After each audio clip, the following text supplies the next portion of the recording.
And so I want to talk about like this, I don't want to use the word magic, but what you've done in the desert is truly phenomenal. You've taken, and you just started a little over a year ago, from the conceptual stage to actually the planning to the development and doing the land. So you've taken a desert, about 100 acres of desert land, and created this really biodiverse, now what it is, the land that it is. Would you like to say more about it? Yeah, well, first, it's not me. I mean, right, you helped spearhead, but yeah, it takes a team. We have, as I told you, the project is about the model of agriculture in an arid zone. So obviously, it has to do with plants and life and so forth. The site that we obtained, that we were given by the government, is a wonderful site. It's about 100 acres. It's sizable, but it's really barren. There's nothing there, completely nothing. And the soil in that part of the world is such that when it rains, the top hardens right away like concrete. So water doesn't absorb into the ground, but create these erosion patterns of rivulets that flow into larger ravines, and you have this phenomena in the Negev where you get rain in one place when it rains, and then floods like 20 kilometers away. So water does stay in the place. So we have a wonderful researchers from the Ben-Gurion University, Stefan Liu, who is responsible for the soil enhancement and water retention program that we developed. Some very interesting ideas, very much against the grain of conventional wisdom, that really transformed the site. And from the beginning, the intention was, you see, this area has been mismanaged for hundreds of years in terms of soil management. That's why it's a desert now, the northern part of the Negev. Bad management practices in agriculture and grazing and so forth have really destroyed it.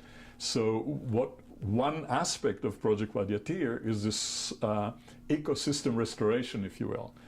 So we said this place is really, the soil is very impoverished in organic matter. We need to bring back organic matter to it. We have to create a whole ecosystem there that will be full of life, and for that we have to be able to retain the water on the site and so forth. And Stefan designed a very nice system that is apparently working very well. We're very happy with the results, and the results are quite amazing. One of the focus of our program on this particular aspect of the project has been, as I said, in soil enhancement and water retention. But we always had the idea that we'd like to create ways to enrich the biodiversity of the site. This is a site that probably saw a couple of scorpions and maybe a raven if there was a dead animal there. But now it's transforming completely. And what took me entirely by surprise was the speed in which that happens.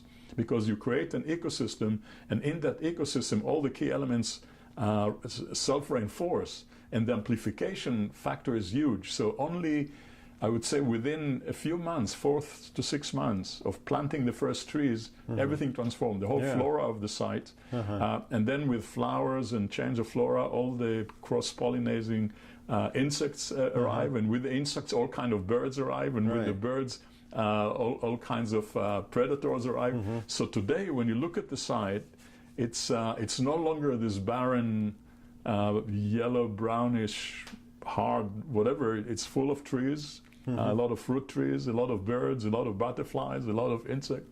We have a family of rabbits at the center there. And you're growing food and herbs and yeah, we're growing. We have a very interesting project with authentic desert vegetables that are going out of style. Very important to bring them back, to preserve this genetic material and so forth. This is a women-led program, where we'll try to collect seeds that are not used anymore. These are simple things like tomatoes or cucumbers and so on, but nobody uses them anymore. Some of the Bedouin families still keep those seeds, but everybody runs to the supermarket to buy fluffy tomatoes that have no. And now these are things that are desert hardy. They can do well without a lot of water. You can do well with high salinity, and they're extremely potent. They're really nutrition. The nutrition value is very high, and nutrition is one of the problems in this community, like many other Aboriginal communities, that with the transition from their own to the Western type diets, you have an epidemic of all the modern diseases. Obesity, diabetes, high blood pressure, all the various kinds of cancers and so on. So nutrition is an important thing.